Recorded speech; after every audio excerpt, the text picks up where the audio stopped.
오늘 아침에는 골로새서 3장 15절부터 17절까지의 말씀을 우리 함께 같이 나누겠습니다. 골로새서 3장 15절부터 17절 말씀 한 절씩 교독하겠습니다. 그리스도의 평강이 너희 마음을 주장하게 하라. 너희는 평강을 위하여 한 몸으로 부르심을 받았나니 너희는 또한 감사하는 자가 되라.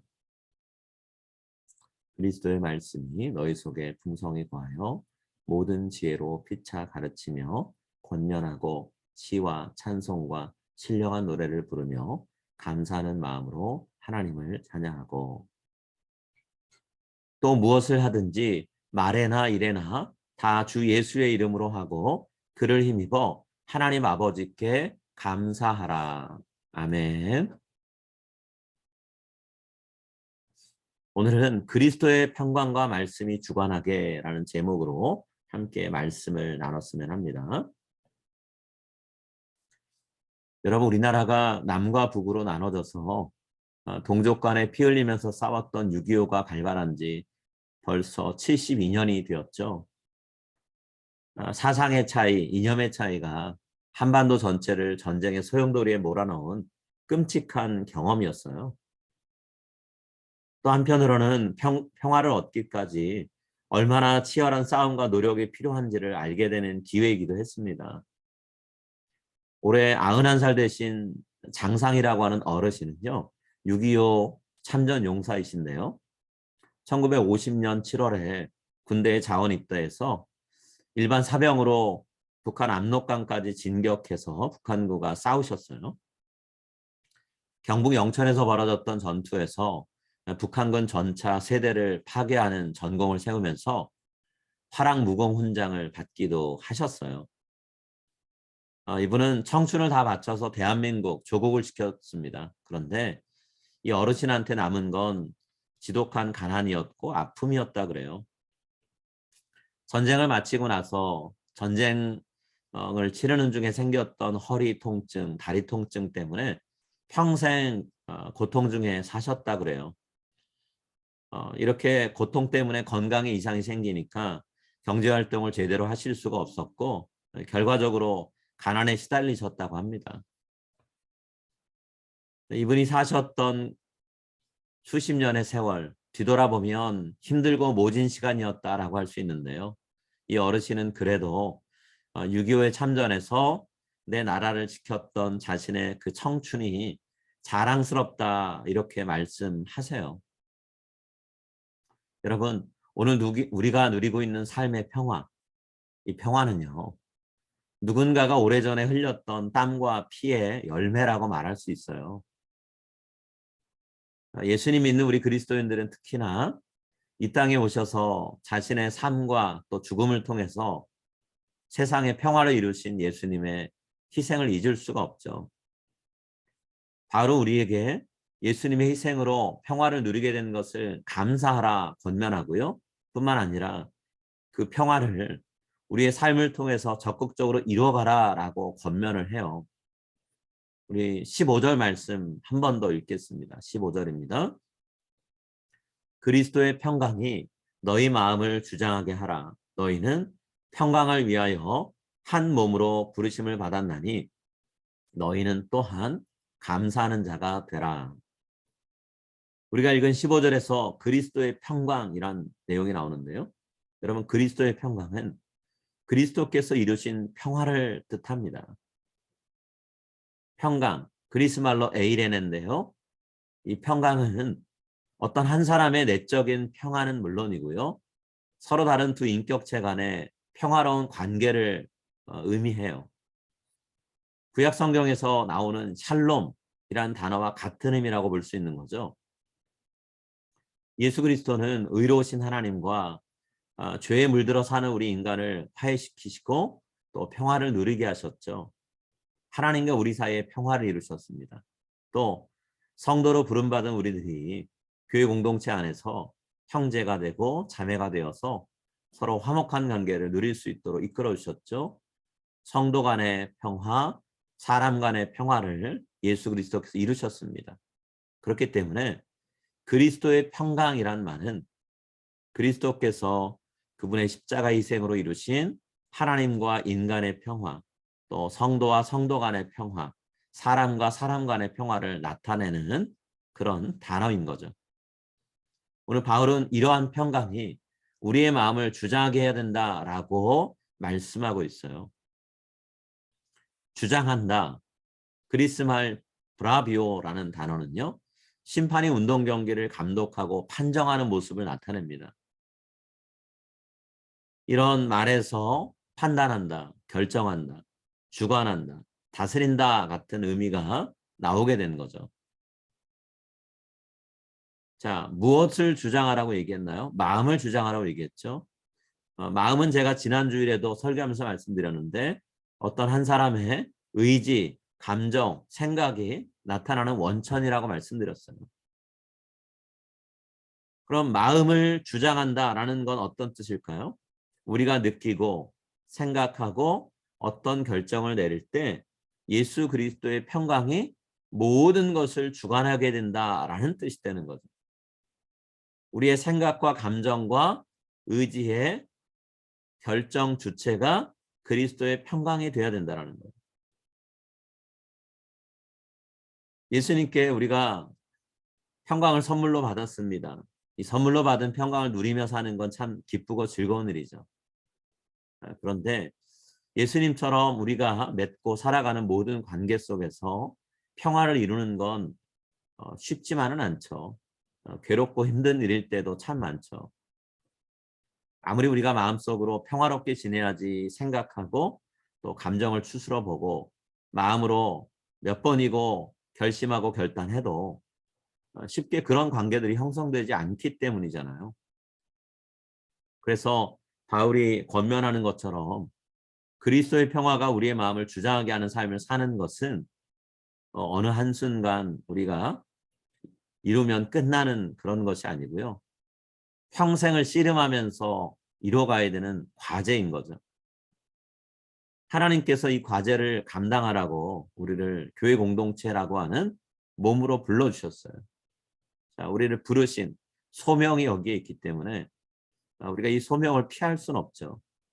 부족하지만 이 부르심에 충실하게 응답하면서 살아가는 것이 우리의 삶의 모습이 되어야만 합니다. 쉽지 않다고 말씀드렸죠. 어렵다고 말씀드렸죠. 우리가 이 길을 교회 공동체로 부름받았으니 함께 서로가 힘을 합쳐서 계속해서 이뤄가는 하나님이 주신 과제, 소명을 이뤄가는 우리 모두가 될 수 있기를 기도합니다. 여러분, 같이 신앙의 어려움을 이겨낸 분들, 이런 분들을 우리가 신앙의 동지 혹은 믿음의 친구라고 말하잖아요. 진정한 친구는 기쁠 때, 즐거울 때도 함께하지만 괴로울 때, 슬플 때, 어려울 때 한결같은 모습으로 서로 응원해주고 곁에 있는 존재죠. 우리가 예수님이 맡기시니 평화가 마음을 주장하는 삶을 살 때 그런 삶이 어렵기 때문에 괴로워하고 힘들어하는 분들이 옆에 있을 때 그분의 친구가 되어주고 또 우리가 그렇게 어렵게 그리스도의 평화가 주관하는 삶을 살아갈 때 우리 곁에서 응원해주고 함께 힘을 보태주는 친구가 많아지기를 소망합니다. 결국 혼자서는 이 일을 이룰 수 없기 때문인 거죠. 힘든 시절 서로 함께 의지하면서 오랜 세월을 살아온 두 남자분이 계셨어요. 근데 이 두 분이 점점 시간이 지나면서 자주 만나지 못하게 됐다고 합니다. 근데 친구라는 관계이기 때문에 늘 생각나고 보고 싶은 형제 같은 그런 관계였는데요. 어느덧 시간이 정말 많이 흘러서 머리는 새하얘지고 또 움직이는 게 불편한 노환이 찾아와서 힘든 시간을 보내는 그런 노인이 두 친구가 되었다고 합니다. 근데 어느 날 한 친구한테서 전화가 걸려왔대요. 그리고 전화기 너머로 친구야, 나 먼저 간다.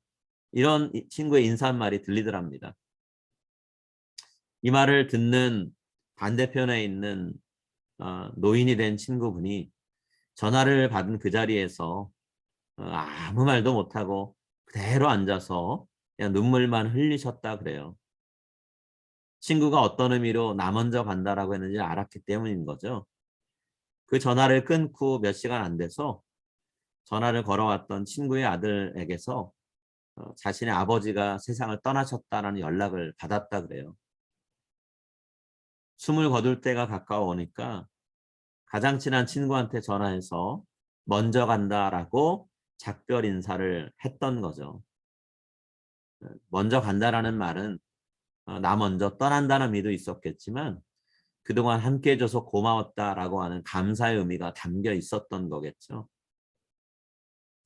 오늘 우리가 예수님께 빚을 졌고 또한 숙제를 부여받았는데 세상을 떠날 때 그동안 내가 그 숙제를 이루는데 힘을 보태주고 격려해주고 응원해 주어서 여기까지 올 수 있었다. 고마웠다라고 감사 인사 나눌 수 있는 친구 같은 사람이 점점 많아질 수 있기를 간절히 소망합니다. 자, 바울이 첫 번째 권면은 그리스도의 평강이 우리의 마음을 주관하게 하라, 다스리게 하라 였다면 바울은 또 다른 권면도 하고 있죠.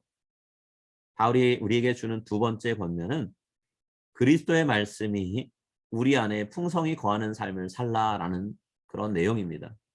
그리스도의 말씀이 우리 안에 풍성히 거하는 삶을 살라. 16절 제가 읽겠습니다. 그리스도의 말씀이 너희 속에 풍성히 거하여 모든 지혜로 피차 가르치며 권면하고 시와 찬송과 신령한 노래를 부르며 감사하는 마음으로 하나님을 찬양하고.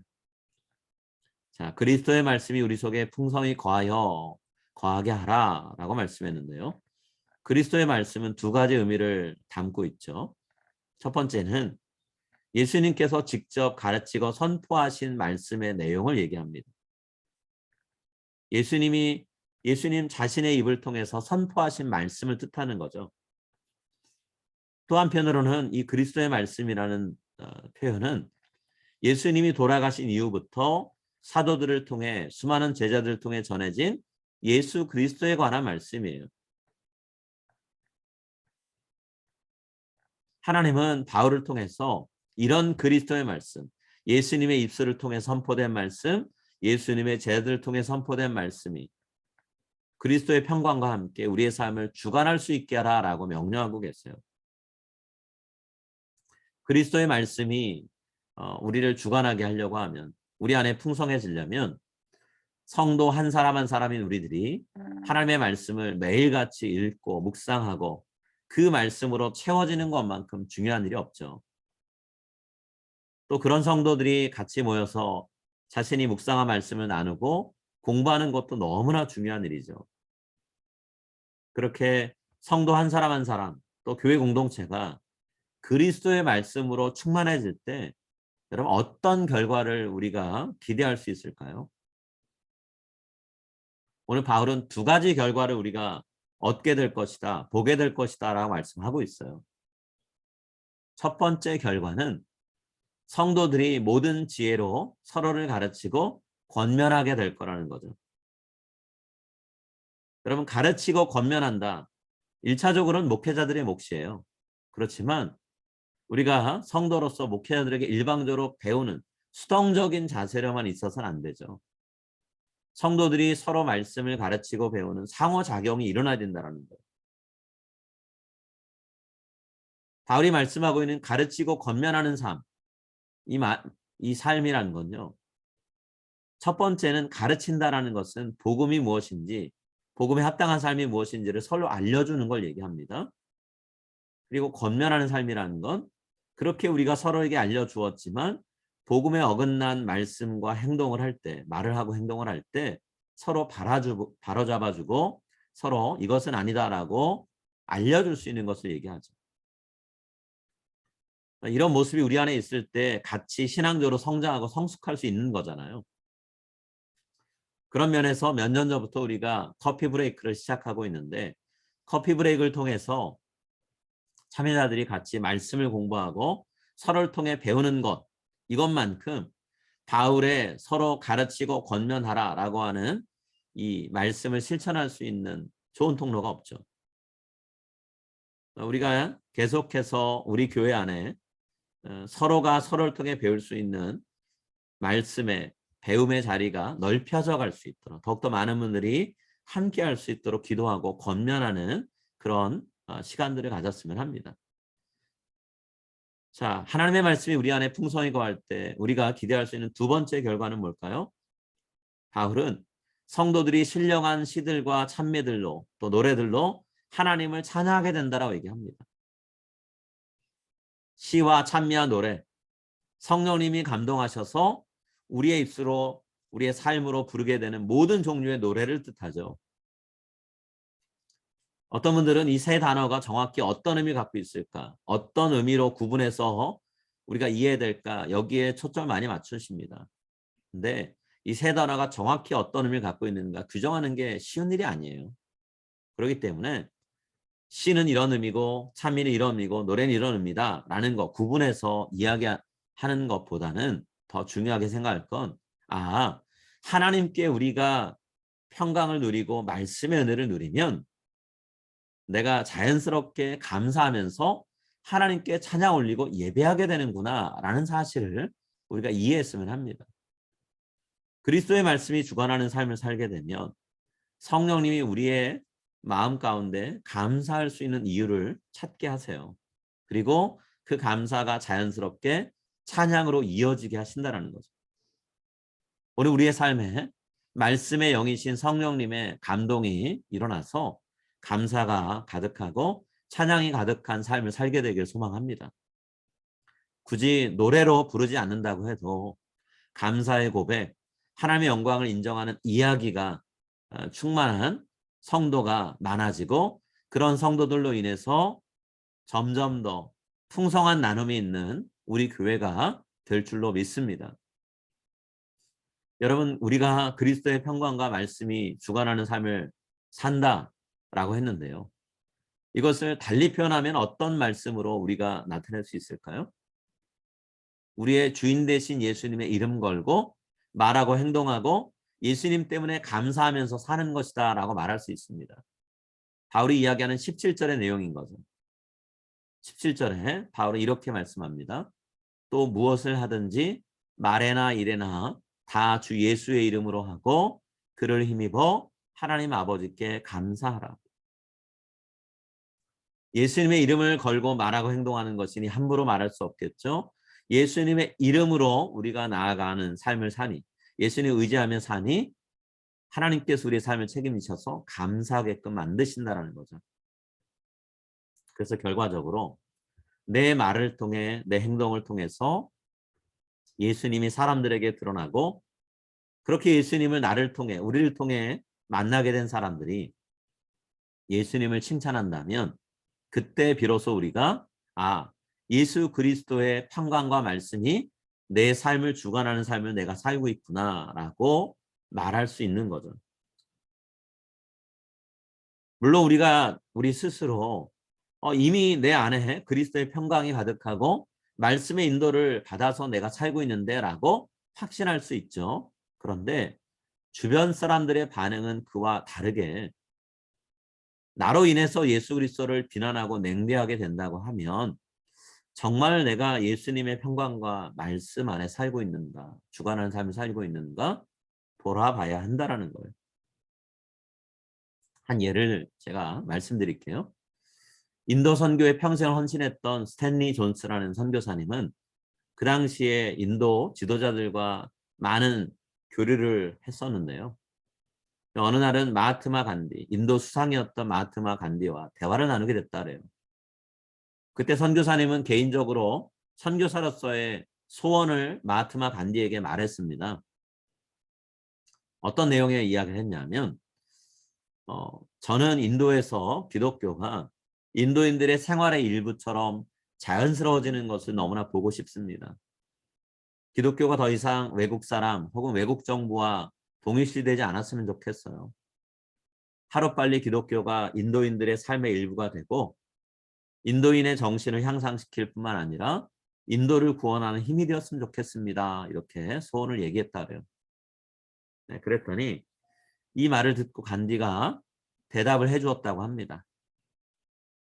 간디의 대답은 이러했는데요.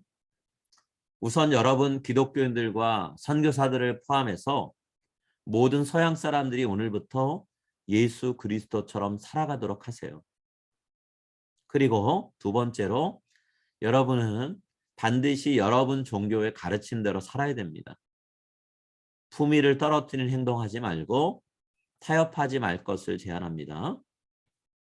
세 번째는 저는 여러분들이 사랑을 강조해야 된다고 생각합니다. 사랑이야말로 기독교의 정신의 중심이기 때문이죠. 그리고 마지막으로 여러분이 비기독교 종교에 대해서도 문화에 대해서도 열린 마음을 가지고 공부하며 알아가는 시간을 가지기를 바랍니다. 이렇게 얘기했다는. 간디가 왜 이런 얘기를 했을까요? 영국인들이 인도를 식민 지배하는 상황에서 영국인들이 전하는 기독교가 온전하게 사랑의 종교로 받아들여질 수 없었기 때문이었던 거죠. 또 한편으로 간디가 영국에 유학을 갔었는데 기독교에 자신의 삶을 맡기기 위해서 교회를 찾아갔는데 그 찾아갔던 교회에서 문전박대 당하고 무시당하고 아픈 경험을 한 것을 토대로 해서 예수님처럼 살지 않는 그 당시 영국 기독교의 모습을 보면서 기독교에 대해서 등을 돌리게 되었던 개인적인 경험을 바탕으로 이런 말을 했다라는 거예요. 간디가 기독교인들에게 이런 말을 남겼다고 하죠.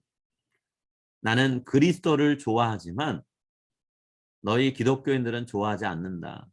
왜냐하면 너희 기독교인들은 너희가 믿는 그리스도와 너무나 다르기 때문이다. 오늘 바울이 권면했던 말씀처럼 우리들이 말에나 일에나 다 주 예수의 이름으로 한다면, 정말 그렇다면 이런 뼈아픈 충고를 듣지는 않았겠죠.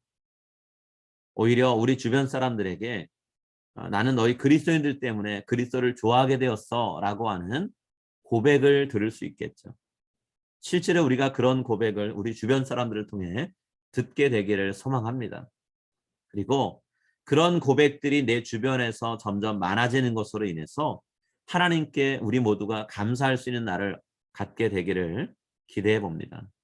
우리 모두가 힘을 다해서 서로의 믿음의 친구가 되어서 열심히 이런 삶을 살자고 격려하고 함께 그런 삶을 살게 되는 우리 모두가 될 수 있기를 이 시간 기도하며 여러분을 축복합니다. 우리가 다 같이 기도하겠습니다.